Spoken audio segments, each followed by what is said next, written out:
dan Sekolah Dasar di Universitas PGRI Salangkari. Di sini saya ingin melakukan wawancara dan tentunya saya tidak sendiri, saya ditemani oleh salah satu guru di SD Negeri 2 Terawas dengan Ibu. Ibu ini perkenalkan, nama Ibu itu Ibu Sori Elvina.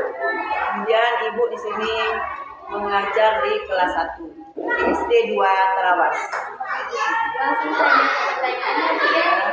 Apakah Ibu memahami tentang kurikulum merdeka dan perubahan kurikulum nasional yang akan datang? Ibu sudah memahami karena Ibu sudah ikut itu pelatihan dulu di SD Sidoarjo di Bekasi, itu sudah 2 kali kalau tidak salah ya. Kemudian tentang pandangan Ibu tentang perubahan itu, di mana kurikulum merdeka itu dia mengapresiasi siswa itu bisa berinovasi ya, kemudian ia bisa positif relevan dengan kebutuhan siswa saat ini. Kemudian di dalam kurikulum merdeka itu guru dia bisa bebas, yang namanya merdeka ya, guru bebas dalam ibaratnya memilih metode, kemudian materi. Di samping itu juga guru bisa dia memilih materi hari ini atau metodenya sesuai dengan kondisi dan kebutuhan siswa saat ini.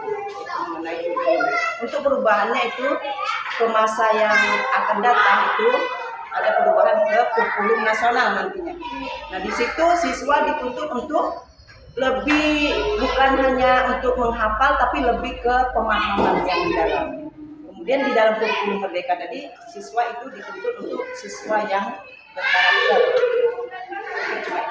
Selanjutnya Bu, perbedaan apa yang dasar yang Ibu rasakan dan diimplementasikan antara kurikulum 2013 dan kurikulum merdeka? Untuk kurikulum 13 itu kita metodenya itu sudah ditentu. Misal di kurikulum itu misalnya tidak seperti kurikulum merdeka tadi, kita bisa memilih sesuai dengan kondisi keadaan siswa saat ini. Kalau kurikulum 13 itu tidak, dia di sana ada di dalam kurikulum 13 itu dia di dalam sehari itu harus ada kurikulum itu membaca, menulis, menghitung misalnya perpaduan.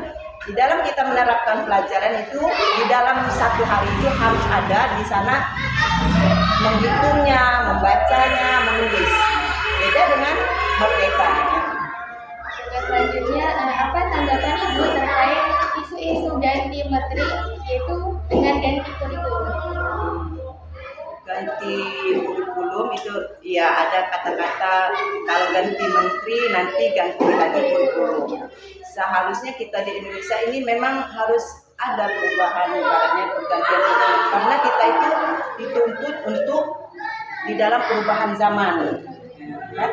Kalau zaman misalnya tahun 2013 ke tahun 2000 sekarang misal 2024 kan beda. Jadi kurikulum kita harus disesuaikan dengan kondisi dan situasi saat itu, kemudian sesuai dengan kebutuhan siswa. Selanjutnya Bu, apakah sekolah Ibu telah menerapkan kurikulum merdeka secara ideal? Sudah. Untuk di SD 2 Terawas ini yang pertama itu sudah 3 tahun, sudah 2 tahun kurang lebih kami menerapkan untuk kelas 1 dan kelas 4 itu menerapkan kurikulum merdeka. Untuk kelas 2 dengan 5-nya baru tahun tadi 2024 ya. Untuk kelas 3-6-nya belum, masih K13. Selanjutnya Bu, tema apa yang paling sering dipilih dalam implementasi kelima dalam kurikulum merdeka? Di sini untuk di SD 2 Terawas kami menerapkan penggunaan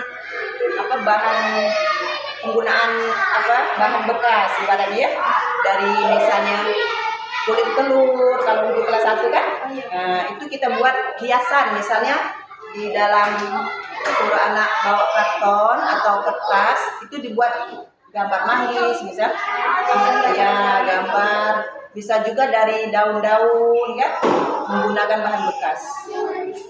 Selanjutnya Bu, apakah Ibu pernah mengikuti pelatihan kurikulum merdeka? Pernah.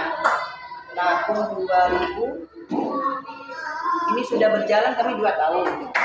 Dua tadi di Merasi ya. Kalau iya Bu, sudah berapa kali, tingkat apa, dan tingkat apa yang Ibu dapatkan? Dari tingkat kami ikut itu dari utusan dari kelas 1 dan kelas 4 ya, diutus pertama sekali itu untuk tingkat kecamatan Trawas ya, sekecamatan kami ikut itu. Selanjutnya Bu, proyek apa yang pernah Ibu lakukan? Proyek di sekolah ini maksudnya. Proyek itu misalnya seperti gunakan aja bahasa Indonesia, misalnya kalau pelajaran bahasa Indonesia kan ada yang diskusi, membuat pantun, seperti itu.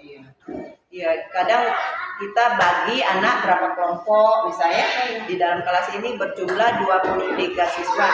Bisa kita bagi 4 kelompok ya. Kemudian di sana kita kasih ibaratnya yang akan dibahas, anak itu berdiskusi misalnya.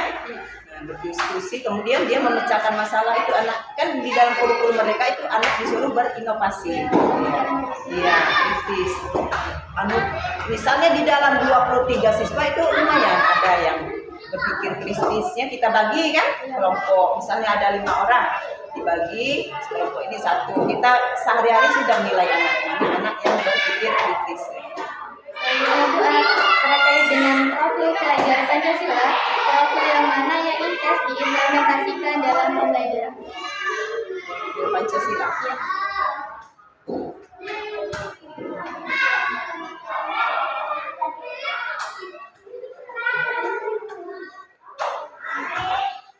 Pancasila itu ada misalnya anak disuruh menghafal ya, menghafal Pancasila itu ada berapa sila misalnya. Nah, kemudian kita kasih tugas anak disuruh menghafal dulu berapa ini, kemudian dia giliran ke depan ada yang bisa cepat hafalnya, ada yang belum. Kemudian Pancasila itu misalnya sila kedua simbolnya apa, lambangnya apa. Selanjutnya Bu, apakah harapan Ibu dengan pelaksananya kurikulum Merdeka Pancasila? Harapan saya itu untuk saat ini supaya anak kita bisa ada perubahan, bisa berinovasi, berkarya ya, sesuai dengan kondisi dan kebutuhan siswa saat ini, sesuai dengan lingkungannya ya. Dia bisa berbaur dengan alam sekitar ya. Kemudian dia bisa memanfaatkan apa-apa yang ada di sekitarnya. Misalnya bisa juga bercocok tanam. Nanti anak itu punya skill ke depannya. Selanjutnya Bu, apakah kurikulum Merdeka sesuai dengan kebutuhan siswa dalam pembelajaran dan seperti apa? Dia sesuai dengan kebutuhan siswa. Contohnya pada saat ini misalnya kita berikan pelajaran bahasa Indonesia misalnya, kemudian anak bisa menciptakan misalnya ada puisi, bisa itu untuk kelas ini misalnya kelas 5 sudah bisa itu dia berinovasi sendiri. Kemudian kelihatan itu anak yang bisa membuat puisi misalnya, kemudian dia menerapkannya dalam kehidupan sehari-hari ya.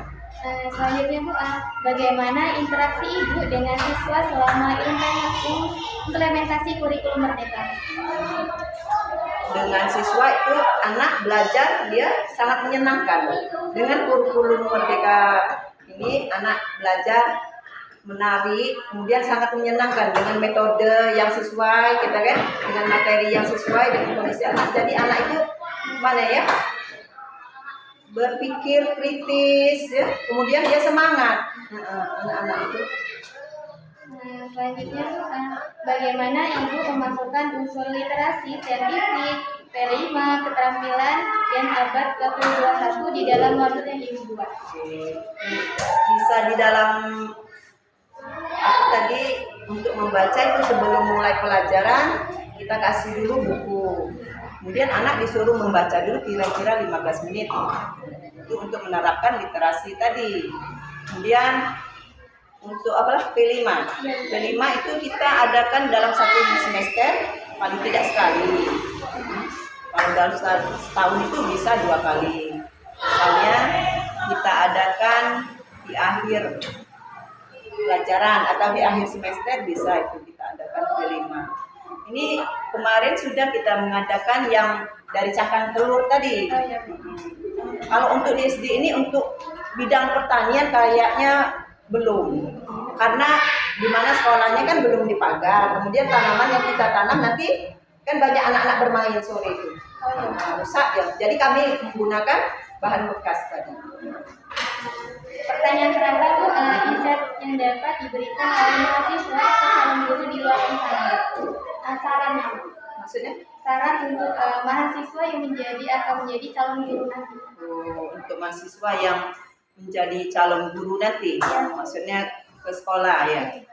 Itu saran ibu itu di dalam mengajar itu ya ajaklah anak itu belajar dengan sangat menyenangkan, ibaratnya mengajak anak belajar sambil bermain. Kalau kelas 1 ya boleh diajak keluar, kita bosan anak di dalam ruangannya, diajak belajar di bawah pohon, boleh diajak ke perpustakaan misal, kemudian diajak mengenali lingkungan, misal keluar, boleh kita ajak tanya jawab misalnya, sesuai dengan metode kita sendiri untuk merdeka belajar. Terima kasih Bu ya atas waktunya. Baiklah, itulah wawancara singkat yang dapat saya sampaikan. Saya akhiri, wassalamualaikum warahmatullahi wabarakatuh. Waalaikumsalam warahmatullahi wabarakatuh.